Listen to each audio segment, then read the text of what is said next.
up, everyone? My name is Jesse. This is the Auditorium. I react to video game music for the first time from games I've never played or heard about. As a musician myself, today is the first time I actually listened to Final Fantasy III, believe it or not. One of the, I don't get a lot of requests for anything like FF lower. So 1, 2, 3, 4, 5. I never get requests for those. So who knows why? Maybe people just weren't into them, but this is apparently, from 1994, Square, before they were Square Enix, I guess. But it is still Nobuo Uematsu, so I'm excited. I'm expecting a little bit more chiptune-y type stuff, but it's a really short one, which is kind of normal for that time. I might play it more than once, who knows. But this is The Dark Crystals, aka it's like in the final area of Final Fantasy III, requested by Patrick on Patreon. Let's go. My introduction to Final Fantasy III.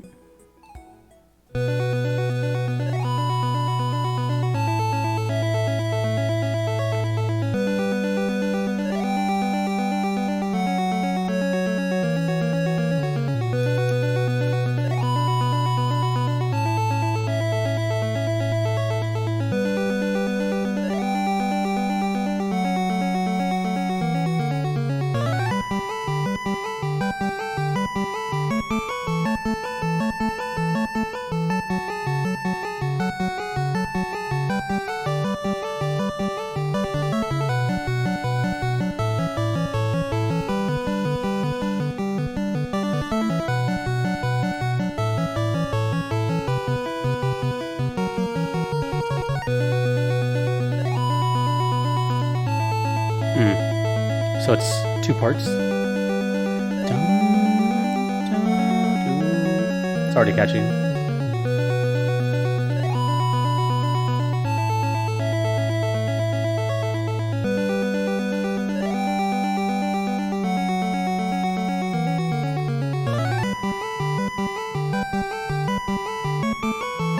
It is just two parts.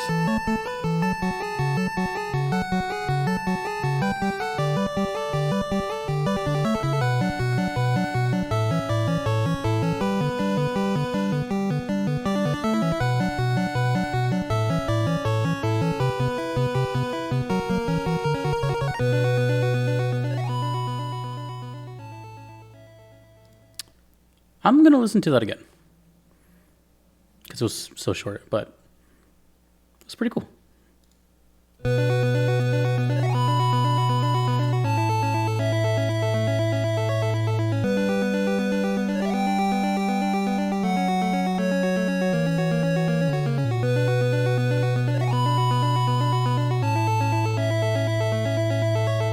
That part's really cool.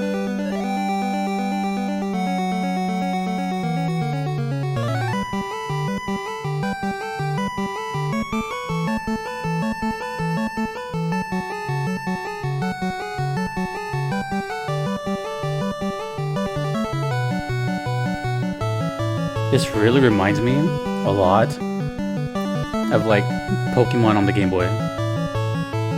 A lot.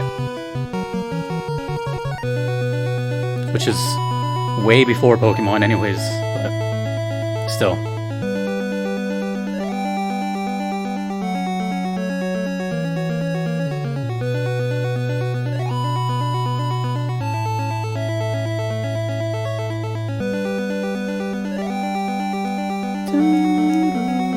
Oh.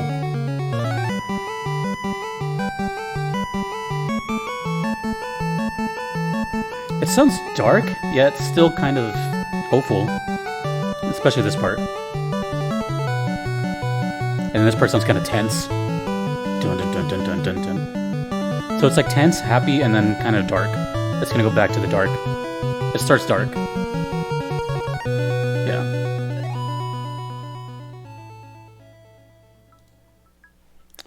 I'll write that before I forget.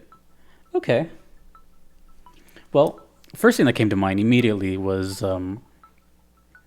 Pokemon. Nintendo. Very Nintendo. But obviously this came before it. I don't know when Pokemon came out. I want to say like...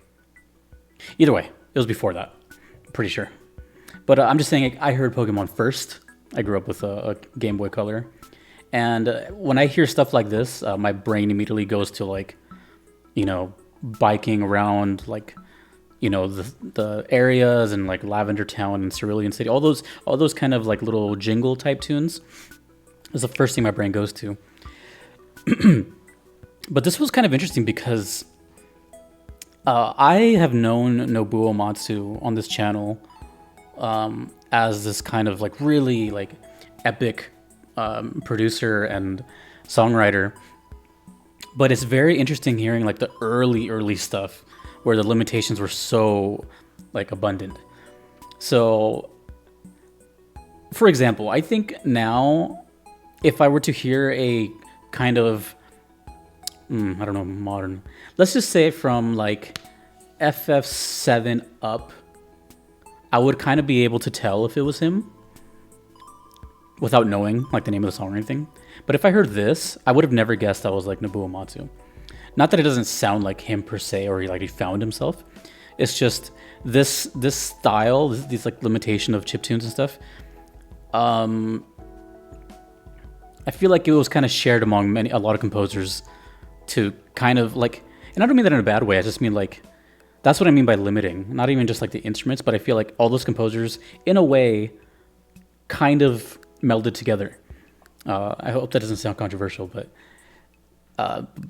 it didn't sound like anything really. I don't know how to explain it. But what I was imagining the whole time, which is kind of odd for listening it to the first time, but the whole time knowing who it was, I was like, I would love to hear this, nowadays or something later on with like instruments and stuff. And then I feel like then I would actually be like, yeah, that actually sounds like Nobuo Matsu, which is odd. Like I said, I didn't grow up with him like you guys did. I didn't play all these games. If anything, I'm going backwards. So not only am I an outsider just listening to the music and not playing these games, but I didn't know who this person was a year ago, and then he became one of my favorites, to now going backwards in the catalog. That's kind of, you have to see it from my perspective, which is very unique. I don't fall in this category that most of you fall into. So, I mean, I enjoyed the song. There's nothing wrong with the song. It was just, this was the first time I can say that like it was a Nobuo song, and I was like, really?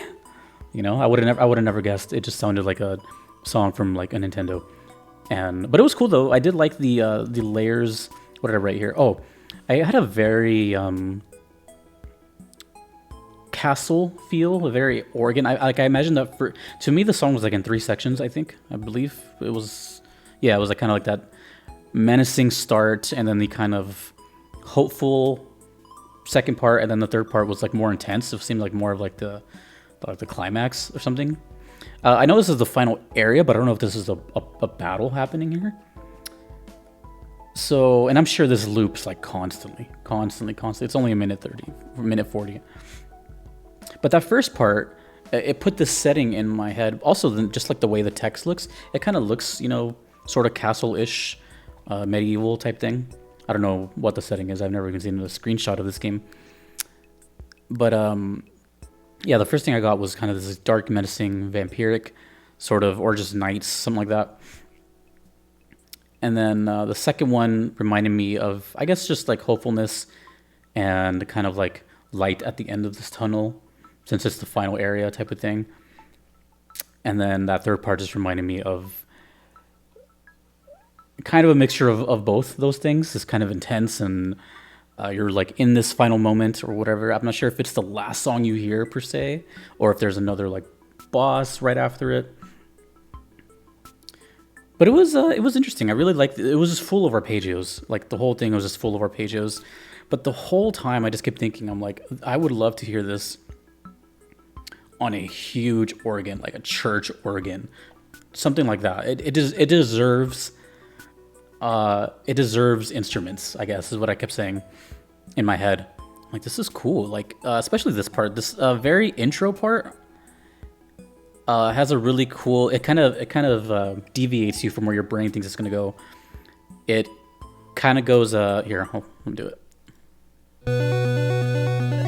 Da-da. Then it goes up. Right there. So instead of just ascending up the scale, and then do something else, it just goes into this little scale run, which is really cool.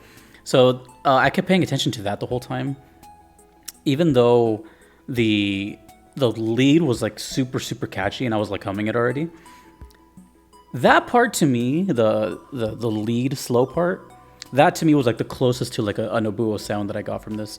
This was like a weird reaction for me because, like I said, I'm used to one sound from this person, not one sound, but I'm used to a kind of like a formula that I know, and going backwards, it felt foreign. So it felt like I was listening to him for the first time again, if that makes any sense whatsoever, which probably doesn't. But I enjoyed it. I don't know, for being a minute and 40 seconds, it felt. I used this term the other day, and I hopefully I don't start using it all the time, but it's just super apparent here. The term is nostalgic, which is something new to you, but it feels nostalgic because obviously it's this era. I was a baby at this time, so I didn't play this. I could imagine though. I try to put myself in different spots as a youngin, as an older person, as a senior maybe. I try to imagine this in its heyday, like 1994, playing it for the first time and hearing that for the first time. I can only imagine how uh, revolutionary or whatever the case may be at that time. So if I heard this in 1994, I wouldn't even remembered it. I would have just been like, I don't even know how to speak, you know. But I try to put myself in like a 30-year-old's position and like a something like that, and just kind of like, oh yeah, this is different. What is this Final Fantasy stuff? You know what I mean? That's also another thing that's odd about this. Not even just Nobuo, is up until now, this is the most unique Final Fantasy song I've heard out of the entire catalog. Out of 14, 15, the few 13s I've done, 10s, 9s, 8s, 7s, all that, nothing sounds like this because, like I said, all those were, I guess all those were pretty much PlayStation up, so CD quality. So I feel like anything 5, I think the closest I got to this was Battle on the Big Bridge from 5. But I think anything from 5 and below is always gonna, now I know, probably it's gonna like throw me way off. I'm like, whoa, this doesn't sound like Final Fantasy to me. But that's just what's gonna come from starting newer and then going down. But it's still cool regardless. But it's such a big jump in quality, I guess, like adding choirs and all. Obviously, of course, that's gonna happen. But I kind of have an idea of what Final Fantasy is gonna sound like, and that's why I like it so much. But to me, this just reminded me of just like my Game Boy. So none of this I said was anything negative. It's just different to me. It's new. It's a reaction. But yeah, for what's funny about that is, like, I bet you I said that and there's like a handful of people. They're like, well, for us it's backwards. We grew up with this, and the new stuff is doesn't sound like fun. You know what I mean? So, but it's just it's not an opinion. It's just more of like what you know and what you grew up with will always sound more. There's gonna be bias. The word is bias, right? But in my case, I'm open-minded. I'm not like, this is better, this is worse. I just take it for what it is. So I'm actually glad I did this one, even though I had to do it. But it's the older games don't get a lot of love. I'm not really sure why. I'm guessing that it's just an older generation, and that's that's if I had to take a guess, people that listen to this still, no offense at all. It's just most of these people that like, I'm guessing they're just not active like on the internet as much, or social media, or you know what I mean. I don't know if that makes any sense, but like I feel like anything from like 7 Up, 7 Up, that those people are a little more active and can. If any of that makes sense, let me know. Either way, long story short, I really enjoyed it, and I have a huge respect for chiptunes because it's right in the era of me, my adolescence. So I heard it in the background all the time, but I never really like paid attention to it. So now, coming full circle, I can now pay attention to it for the first time. The Dark Crystals from Final Fantasy III. I really enjoyed that. And I actually really want to hear other stuff from Five Below. What am I saying? All these brands, Five Below, 7 Up. But you know what I mean. I'm very interested. I'm really curious about 1 and 2, 3 and 4. You know what I mean? Anyways, thank you, Patrick, for that request, and thank you again to the Final Fantasy community for letting me decipher these. If you want to make a request too, you can do so on Patreon or PayPal. Either are totally fine if you don't mind waiting. The waitlist is pretty extreme. You can do what Patrick did here and be part of the Patreon Platinum tier. A big thank you to my current supporters of that: Kevin, Patrick, Shadow Maxim, Vanadel, Callanan, Gardelane, DJ Singletone, Mushimari, Jordan, and Fissy. Thanks to you for watching, and I will see you all in the next video. Peace out, dudes and dudettes. Have a good one.